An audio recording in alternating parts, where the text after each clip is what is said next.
So thank you, Perry, for allowing me to present today. I'd also like to thank the Outsourcing Pharma Group for allowing me to present and provide a quick update on behalf of Simtra around our capacity expansion plans. And so first and foremost, would like to introduce myself. My name is Lupe Rojas. I am a Senior Director of Business Development. And so what I'm responsible for doing is really working with our prospective clients from the overall evaluation all the way to potential tech transfer. A little bit about my background. I've been in the healthcare industry for a little over 20 years, with 7 of those years working in the CDMO space. So excited again to be presenting on the behalf of Simtra BioPharma Solutions. Okay, so what I'd like to start with first is a little bit about who we are as Simtra BioPharma Solutions. Many of you may already know us. We were formerly part of Baxter. We were the Baxter BioPharma Solutions group. But for the last year and a half, we've been a premier independent contract development manufacturing organization, really focused on you, our clients, which could be pharma or biotech companies. And we partner with them in developing and producing high quality sterile injectables for their patients throughout the globe. And so how do we do that? Well, I want to start by first talking about our overall time in the space. I mentioned before, we're not new to the industry. We're not new to the space. We bring over 65 years of sterile injectable manufacturing experience that we bring forward for our customers, and we provide that through precision and transparency throughout the entire process, whether that be development with our scientists, all the way through to commercial manufacturing from a fill finish perspective, if that's what they need. We do that really for the intents and purposes of this presentation, really across 3 key pillars. The first one being reliable performance, the second one being trusted expertise, and last but not least, for future capabilities, meaning where are we today, where is the market growing, where are our clients moving, and how do we continue to invest to make sure that we stay on top of the existing market trends. So let's start by talking about reliable performance. So what does that mean for us? It's a really, really key and important part of what we do, because we know if we deliver our products right the first time and on time in full under a high quality umbrella, good things will happen for us and great things will happen for our clients.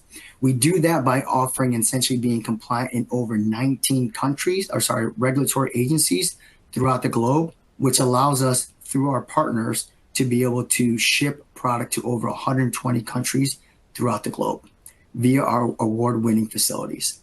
And we do that through trusted expertise. Now, trusted expertise can mean a lot of different things to different people. What we like to focus on is how do we bring that expertise forward? And we bring that through our people. Our people are highly trained, highly staffed, and have significant amount of experience from the scientific side of things for a development perspective, where our scientists have over 19 years of collective experience, to all the way down to the manufacturing floor, where our people are highly trained, making sure that we produce high quality products for you, our clients, and our patients. And because of that expertise and experience, I'm proud to say that we've partnered with over 50% of the top 20 pharma and biotech companies over the last 3 years. And because of our experience, we've developed what we call a customer model, which really focuses on ensuring that each and every one of our clients have one primary point of contact throughout the entire tech transfer process and all the way through to commercial manufacturing. And then because of the model that we've set up, we can pull in the right experts at the right time to ensure that there's a seamless, I'll call it a tech transfer process. And then also I'll call it seamless manufacturing once you go commercial.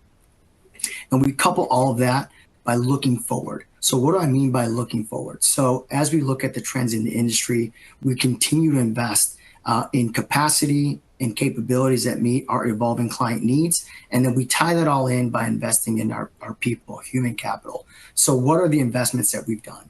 So over the last year and a half, we've done over $400 million worth of investments in capacity and capabilities. And then in terms of the people that kind of tie it all in to make sure that we're running optimally. So when we were a part of Baxter, we were roughly about 1,000 employees. And in the last year and a half, we've grown to over 1,500. So again, tying in capabilities, capacity with the right people to run and operate, and making sure that we bring that forward to you, our patient. And because of that, we've continued to expand in our capabilities around development services to ensure that we have a more end-to-end offering for our clients as they look to, essentially grow and meet the needs of their patients as well.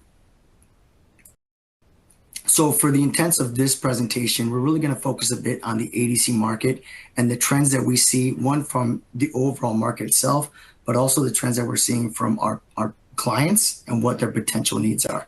So if you look at the left, this is really a graph that represents where the market's going for ADCs. ADCs have been around for quite some time, but they're really starting to grow in the overall size. And this graph represents that perfectly. So in 2023, the market was roughly 10 billion units. $10 billion. And by 2030, we anticipate that this market will grow to roughly $50 billion. That represents roughly 25% annual growth year over year. And in addition to that overall growth that we're seeing on the right a snapshot of what the antibody market looks like. We're seeing some evolving applications of ADCs in particular. So if you look here on the right, obviously monoclonal antibodies are the lion's share of the overall products in the pipeline, but the growth is a little slower. It's at 9%. Still great growth, but not growing as fast as the ADCs and the biospecific antibodies. Just above that, where you can see their growth is at roughly 16% and almost 30% for biospecific antibodies. So what does that mean? That means that we're starting to see people use ADCs to potentially target other, well, I'll call it disease states outside of just oncology, where this market was initially targeted growth. And what we're seeing because of that is our clients are looking for continued specialized expertise, ensuring that people have the right infrastructure in place and continue to innovate and grow with their evolving needs for these complex therapies. So how are we established to help our clients as they move forward? So I'm going to focus on our Halle, Germany site, which is about 2.5 hours north of Frankfurt, to give you guys context on where this site is located. It has over 65 years of experience handling high potent, highly sophisticated compounds. And again, I want to pause here for a second because that's pretty significant. We have over 65 years of experience handling these high potent products, such as ADCs. We also allow and can partner with our clients from formulation development and optimization via what we call our centers of excellence, in particular in development for lyophilization in Bloomington. What we see is many times clients come in at phase 1. They may not have a fully robust and optimized process just yet, but speed to market's important. So they want to go into clinical phase 1. And then as the product matures as part of its life cycle, they will begin to do optimization to ensure that it's better positioned for commercial launch. And that's where we partner with them and focus on optimizing their product. And many times we've shown significant, I'll say, success in optimizing their lyo products. In addition to that, because of I'll call it the high potent nature of these products, we are SafeBridge certified for API and form fill finish. And the two key points that I want to leave you with is the experience. So with that 65 years of experience, this site has transferred in over 220 clinical or commercial programs, including over 60 ADC projects and over 20 nanotechnology products. And because of that expertise, we know how to transfer in products on time and on budget, which is a key focus for us. And then with our partners, we distribute these products to global markets, including the US, the EMEA, and Japan. And we continue to invest. One of the things that I'm very proud of is our recent announcement on conjugation and purification, which we will expect will be available in early 2026 for our clients who are, again, looking to have more end-to-end services. And because of that, we're looking to move more up, I'll say, the value stream or upstream of the process and providing an additional services all under one roof. So the next couple slides, I'm going to highlight a little bit about our overall services from a development perspective, but then in addition to that, what we call pre-commercial services as well. So what does that mean? We can offer development and validation of analytical methods in-house. We can also do formulation development, including high throughput screening. We can obviously do compatibility studies around excipients, diluents, container closure. And then as I noted before, we are truly experts in lyo optimization, and we can bring that forward to you via feasibility and excipient studies, designing a space that's optimally defined for your product, and then also doing drug product characterization. And we can also do manufacturing feasibility, so really small scale within our lab, to ensure that once you move into our manufacturing suites, it's fully optimized and you have an increased level of success. And in addition to that, many of our clients, because of the nature of these products, require stability studies, obviously, and moving the product around is less ideal. So we can do stability studies in-house at our Hollis site as well. From a pre-commercial services perspective, as I know before, we can do optimization and qualification. We can do full method transfers and validation of those methods as well. And then we can do manufacturing services, which could be small scale, non-GMP, and then going from phase 1 all the way to phase 3. We also offer packaging services for our clients. Again, the nature of these products, they prefer to do most things in-house or one location. And then we noted before, we can also do ICH stability studies as well. Okay, with all of this, because of the nature of these molecules, you have to have robust, I'll say EHS management systems, coupled with the right personnel with the right level of experience and the right level of training to make it all come together. And so what does that mean from an EHS perspective for us? So we follow the highest industrial standards that are available. We've been SAFER certified for over a decade for drug substance synthesis now as well, and then parenteral drug product manufacturing. We use isolator technology throughout the entire process. And then we have what I will call a strict separation of our potent compounding manufacturing areas. And then we couple that all in with the right water treatment, air treatment, disposal treatment, and then continuous monitoring to ensure that we are maintaining that high standard. And that's all tied in with our people. Our people are truly experts in handling of CMR products with our carcinogenic, mutagenic, or reprotoxic products. And we continue to invest in them, making sure that they're properly trained. And then as the market evolves or as expectations evolve, we continue to invest in our people and make sure that they're trained to that highest standard as well. So a little bit of background in terms of our experience, in particular with ADCs. So for the ADC market, we like to say that we've been here from the ground up. We've partnered with many of our clients as the ADC market started to evolve and develop. And we're proud to say that we have over 10 years of commercial ADC manufacturing experience. Not just ADC experience, but over 10 years of commercial ADC manufacturing experience. With that experience, we've also transferred in greater than 60 ADC programs to our facility, and 6 of those are commercial programs today. As we noted before, we have early phase all the way through to commercial. Most of our clients handle that spectrum.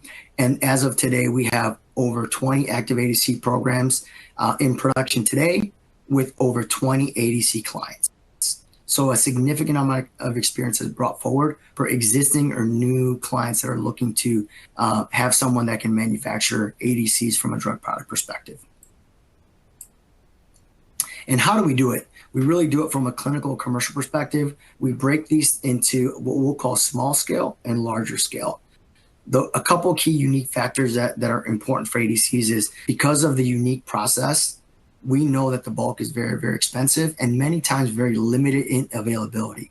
So we have that in mind when we developed and created our manufacturing lines and our overall process. So we're focused on high quality, high throughput with minimal losses because, again, of the minimal availability of certain products, but also the high expensiveness of these products as well.